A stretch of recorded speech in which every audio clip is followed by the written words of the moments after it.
तो आदाब, नमस्कार, गुड इवनिंग, सत श्रीकाल। एक बार फिर आप तमाम लोगों का स्वागत है। उम्मीद है पूरी फैमिली अच्छी होगी, अपना और अपनों का ख्याल रख रही होगी। आज के इस दौर में जब टेक्नोलॉजी इतना हावी है और हम बात करते हैं कि कई ऐसे देश हैं अमेरिका समेत जो 20 साल 30 साल 40 50 साल पुराने गड़े मुर्दे को भी उखाड़ कर सुलझा रहा है। क्यों? डीएनए का हथियार है, फिंगरप्रिंट से बाकी चीजें हैं। मतलब आज कहीं खून और बाकी चीजें तो छोड़ दे, पसीने की एक बूंद भी अगर किसी क्राइम सीन पे मिल जाए तो केस सुलझ जाता है। इस दौर में, और ज्यादा पीछे नहीं ले जाऊंगा, थोड़ा पीछे ले जाऊंगा, जब टेक्नोलॉजी और कैमरों से कोई बच नहीं सकता, आप उस केस के बारे में क्या कहेंगे कि जिसमें एक कातिल कत्ल करता है, एक नहीं चार चार कत्ल करने के बाद वो जानबूझकर उस पूरे घर में क्राइम सीन में अपने एक एक सबूत छोड़ता है कि ये लो मेरे फिंगरप्रिंट्स भी उठा लो, ये लो मेरा ब्लड, चूंकि वो भी जख्मी हुआ, मेरे तुम डीएनए भी मैच करा लो, इससे भी ना हो तो चलो मेरे कपड़े ले लो, मेरे टोपी ले लो, मेरा स्वेटर ले लो, मैं खुद उतार के तय करके जा रहा हूं। पैरों के निशान लो, उंगलियों के निशान लो, जहां से जो मन करे जितने सबूत चाहिए सब लो, मैं छोड़ के जा रहा हूं। और साथ ही ऐसा लगता है जैसे बोल कर जा रहा है कि चैलेंज हो तो मुझे पकड़ के दिखाओ। आज के दौर में एक ऐसा कातिल जो अपने सारे सबूत अपनी मर्जी से खुद छोड़कर जाए और कहे मुझे पकड़ो, और 25 साल हो जाए और वो कातिल ना पकड़ में आए, तो क्या कहिएगा? उस कातिल को पकड़ने के लिए पिछले 25 सालों में करीब 2,80,000 छोटे बड़े पुलिस अफसर इस केस पर उन्होंने काम किया, यानी कि 2.25 लाख से थोड़ा ज्यादा 5,000, 2,80,000 पुलिस अफसर एक केस को सुलझाने के लिए लगाए गए इन 25 सालों में। आज भी उस परिवार के जो दूर के रिश्तेदार बचे हैं उन्हें उम्मीद रहती है कि पता नहीं यह केस कब सुलझ जाए, लेकिन 25 साल हो गए, एक कातिल चीखता हुआ हर सबूत छोड़ के चला गया। 2,80,000 पुलिस वालों ने अपने दिमाग लगा दिए, कातिल का अब भी कोई अता पता नहीं है। ये कहानी है 2000, और ये कहानी है 2001 से जस्ट एक दिन पहले की। 31 दिसंबर 2000 की एक सुबह हुई। जापान की राजधानी टोक्यो में एक फैमिली रहा करती थी जिसके फैमिली के जो हेड थे मिकियो मियाजावा, इनकी एक मार्केटिंग कंपनी में ये जॉब करते थे, ठीक ठाक इनकी कमाई थी।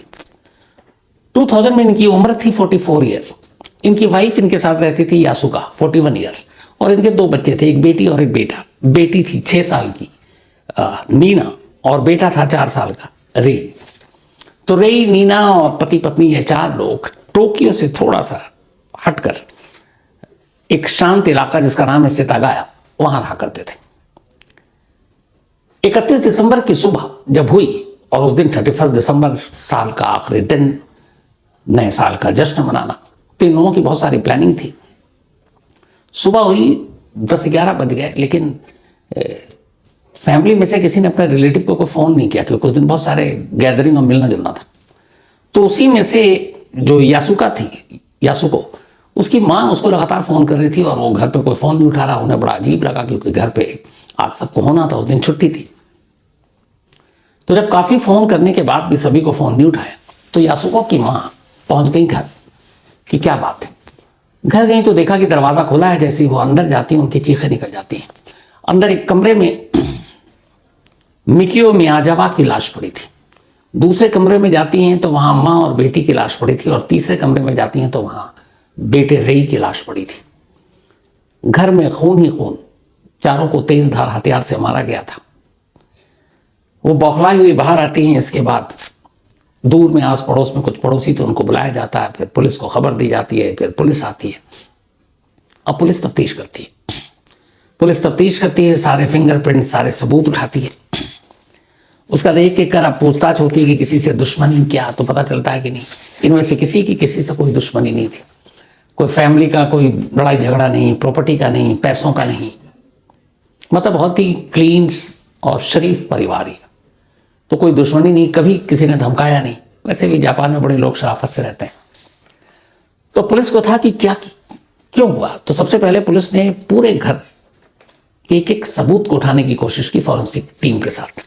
जब उन्होंने सबूतों को उठाया तो वहां से कुछ अजीब सी चीजें मिली, जो बाद में फैमिली वालों से पूछा गया तो पता चला कि ये इस परिवार का नहीं है। आखिरी में देखा गया जब कंप्यूटर था उस घर में, उस कंप्यूटर पे उंगलियों के जो निशान मिले, पता चला कि वो उस परिवार के 4 लोगों के नहीं है। और आखिरी वक्त में कंप्यूटर खुला हुआ था और उस पर कोई एक टिकट बुक करने की कोशिश की गई थी, टिकट बुक हुई नहीं थी। फ्रिज खोला गया, फ्रिज में से बहुत सारे निशान मिले, घर वालों के मिले, एक निशान अननोन मिला। फ्रिज के अंदर आइसक्रीम रखी थी, आइसक्रीम के डब्बे को निकाला गया, उस पर भी जो है घर वालों के प्रिंट मैच किए, एक अननोन था। उसके बाद उस घर में एक जगह पर सोफे के करीब कपड़े बड़े तह करके रखे हुए थे। तो वो कपड़ा देखकर ये था कि उस घर में से कोई नहीं पहनता। बाकी के रिलेटिव ने ही बताया।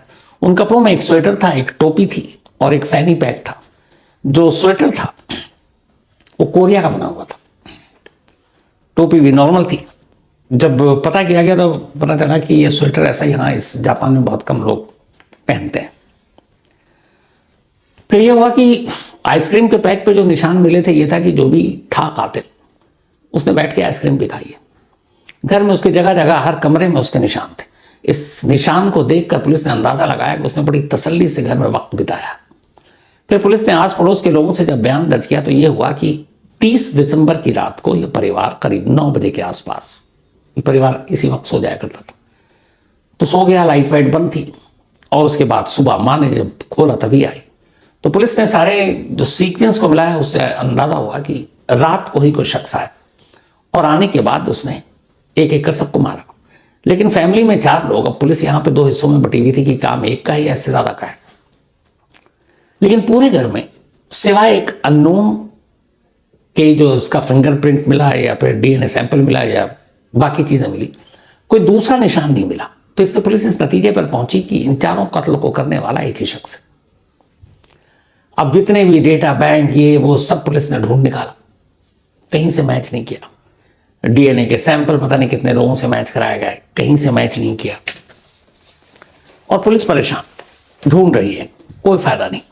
मौके वारदात पे जो खून के निशान मिले, बहुत सारे खून थे, उसको जब भेजा गया जांच के लिए तो उस ब्लड सैंपल में एक सैंपल भी अननोन मिला। और पुलिस ने अंदाजा लगाया कि यह भी कातिल का था। और उससे यह भी अंदाजा लगाया कि इस कत्ल को करते वक्त पुलिस के हाथ या उंगलियों पे भी चोट आया, जख्म आई, जिससे वो भी घायल हुआ और उसके खून गिरा। दीवारों पर भी खून के निशान थे, उसमें से भी एक अननोन कातिल का ही मिला। अब ये सारी चीजें थी। पुलिस की एक टीम लगी उस स्वेटर के बारे में पता करने के लिए, जो कोरियन मेड था। और पुलिस को पहले लगा कि शायद ये कोई कोरियन शख्स है। जापान में बहुत सारे अलग अलग कंट्री के लोग भी रहते हैं। तो स्वेटर बेचने वाले की शॉप तक जब पहुंची, उस पर इस शॉप को ढूंढते ढूंढते तो पता चला कि हाँ, ये स्वेटर एक शॉप से बिका था, लेकिन कुछ ही दर्जन बिके थे, करीब 2 या 2.5 दर्जन। लेकिन किसने खरीदा ये शॉपकीपर को पता नहीं था, इसलिए वहां से कोई जानकारी मिली नहीं। अब जब डीएनए सैंपल हुआ, चूंकि ब्लड मिला था कमरे के अंदर घर वालों के अलावा एक अननोन, उसके डीएनए की जब जांच की गई, डीएनए एक तो होता है मैच कराने के लिए, दूसरे से किया वही था, एक सिंगल डीएनए है, उस बंदे का अलग से डीएनए जो ब्लड में मिला है, तो उसके जरिए भी कई चीजें पता चलती हैं। तो उस ब्लड सैंपल के डीएनए को जब टेस्ट किया गया तो पता चला कि जो डीएनए है, इसकी जीन जो है काफी मिलते जुलते हैं किसी एशियाई या फिर यूरोपियन पर्सन से। मतलब जो भी कातिल है वो या तो एशियाई मूल का है या फिर यूरोपियन है, जीन्स उसके मिलते हैं। लेकिन फिर पुलिस ने जो बाकी सबूत मिले उससे ये अंदाजा लगाया कि जो भी कातिल है वो कोरियन है।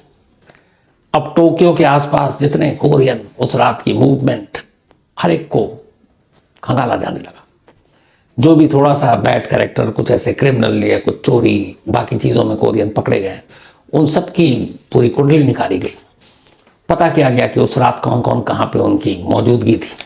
तो जितने भी शक के दायरे में थे, जब उनकी मौजूदगी चेक किया गया तो पता चला कि नहीं, उनमें से कोई भी उस रात इस लोकेशन पे नहीं था जहां यह परिवार रहा करता था।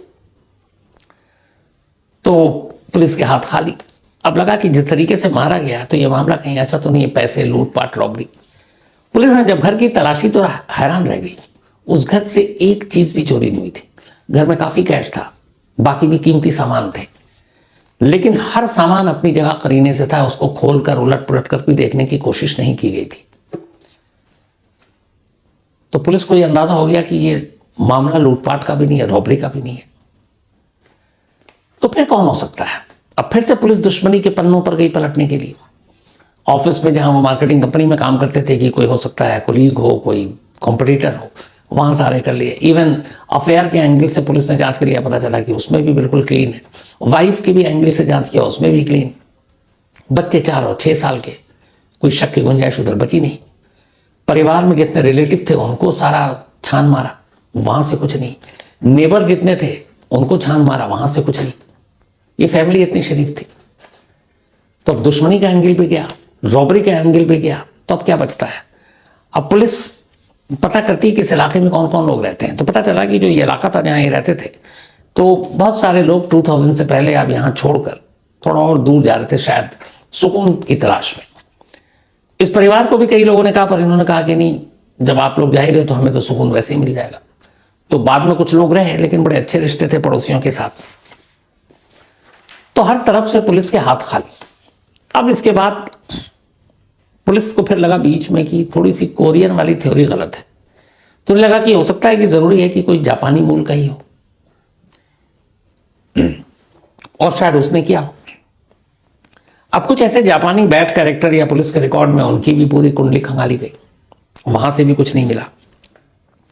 जितने लोकल शॉपकीपर, इस फैमिली का जिस जिससे कनेक्शन था, उन कनेक्शन को टटोला पुलिस ने। वक्त लग रहा है, कातिल नहीं मिल रहा है, लेकिन हर कड़ियों को जोड़ने की कोशिश हो रही है, लेकिन हर कड़ी कहीं पर जाकर एक जगह एक सिरा आता और डेड एंड हो जाता, कोई नहीं मिल रहा था। फिर पुलिस को लगा कि शायद ये किसी साइको किलर का काम है। अब साइको किलर की थ्योरी इसलिए आई कि कातिल एक घर में जाता है, 4 कत्ल करता है, घर में कोई लूटपाट नहीं करता है, कोई दुश्मनी का एंगल कहीं से दिखता नहीं है, मारता सबको बेदर्दी से है। उसके बाद वो फ्रिज खोलता है, आइसक्रीम खाता है, कंप्यूटर को ऑन करता है, उस पर कोई टिकट बुक करने की कोशिश करता है। अपने साथ वो कोई बैग या पॉलीथीन लेकर आया, क्योंकि जो कपड़े उसने पहने हुए थे वो सारे कपड़े वो तय करके उतार के एक जगह पे करीने से रख देता है। और वो कपड़े इसलिए उतारे हुए थे क्योंकि जब जांच हुई पता चला कि ये कपड़े पहले पहने हुए, साफ धुले हुए कपड़े नहीं थे, तो वो भी रखता है। हर जगह लापरवाही से अपनी उंगलियों के, ब्लड के, जूतों के सब निशान छोड़ता है। और तो और सबसे बड़ा सबूत अपने कपड़े ही छोड़कर जा रहा है, टोपी, स्वेटर, जिसमें सारे आपके डीएनए और वो मैच कर सकते हैं। तो खुल्लम खुल्ला वो सब छोड़कर जा रहा है। ये काम कोई साइको किलर ही कर सकता है, जिसके अंदर एक हो कि पुलिस को कुछ दिखाना है कि पकड़ सकते हैं तो पकड़ो। अब साइको किलर कौन? तो जितने पुराने केस थे ऐसे साइको किलर के जो जेलों में बंद थे जापान के अलग अलग शहरों में, उन सारी की लिस्ट निकाली गई। कई ऐसे साइको किलर से जाकर पुलिस ने इंटरव्यू किया, पूछा कि आप क्या और ऐसे कोई जानकार जिसके अंदर इस तरह की चीजें हो, जो बेखौफ हो, जो पुलिस को चैलेंज करना पसंद करता हो। वहां से भी नहीं, कोई जानकारी नहीं मिली। वक्त बीतता रहा, टीमें बदलती रहीं, वक्त बीतता रहा, टीमें बदलती रहीं। हर पुलिस अफसर आता है इस केस को एक चैलेंज की तरह लेता। हर साल जब 31 दिसंबर की तारीख आती, जापान की मीडिया में इस खबर को याद किया जाता कि आज 10 साल हो गए, आज 12 हो गए, आज 15 हो गए, आज 20 हो गए। अभी तक नहीं। अभी जब 24 गुजरा और 31 दिसंबर की तारीख आई, फिर जापान की मीडिया ने इस खबर को याद किया और तब एक डेटा आया कि 2031 दिसंबर से लेकर 31 दिसंबर 2024 तक इस केस पर 2,80,000 पुलिस वालों ने काम किया। 2,80,000 पुलिस अफसर, छोटे बड़े, अलग अलग टीमें बनाई गई। इस पे लाखों रुपए खर्च हुए, कई कई जगह टीम गई, इतना दिमाग लगाया, लेकिन नतीजा यह है कि आज भी उस कातिल का कोई सुराग नहीं मिला। वो कातिल कौन है? जापानी है, कोरियन है, बाहर का है, एशियाई मूल है, यूरोपियन है। कत्ल क्यों किया, मकसद क्या था, दुश्मनी थी या और कोई बात थी? एक भी सवाल इन 4 लोगों के हस्बैंड वाइफ और 4 और 6 साल के 2 बच्चों का जो कत्ल किया, उस कातिल के बारे में एक जवाब किसी के पास नहीं है। आज भी परिवार उम्मीद करता है कि शायद इंसाफ मिले। कई बार पुलिस ने कहा कि अगर कोई इस बारे में जानकारी देगी तो हम उसे इनाम देंगे, लेकिन सारे ऐलान, सारी चीजें एक तरफ, और हकीकत यह है कि 25 साल पहले जो ये 4 कत्ल हुए, जापान की हिस्ट्री के मोस्ट मिस्टीरियस और अनसॉल्व्ड केसेस में से ये केस एक, इस फैमिली का केस। 3.25 लाख से ज्यादा पुलिस वाले, लेकिन केस का अंजाम निल। आज भी सच्चाई पता नहीं। क्या पता किसी दिन अचानक छम से ये केस खुल जाए और सच्चाई सामने और पता चले कि कातिल वो है। लेकिन अगर 25 साल हो गए, अब पता नहीं उस वक्त उस कातिल की उम्र कितनी थी। अगर यंग होगा 20, 25, 30 का तो आज 50, 55, अगर 40 से करीब होगा तो आज 65, अगर 50 का होगा तो आज 75, और 50 से ऊपर होगा तो उसके बाद पता नहीं आज जिंदा भी है कि नहीं। तो ये भी जवाब पता नहीं। उम्मीद यही है कि सुलझे और सुलझे तो फिर इसकी सच्चाई सामने, और सच्चाई सामने आए तो मैं आप तक के सामने पहुंचा। इसी उम्मीद के साथ फिलहाल आज की कहानी में इतना ही।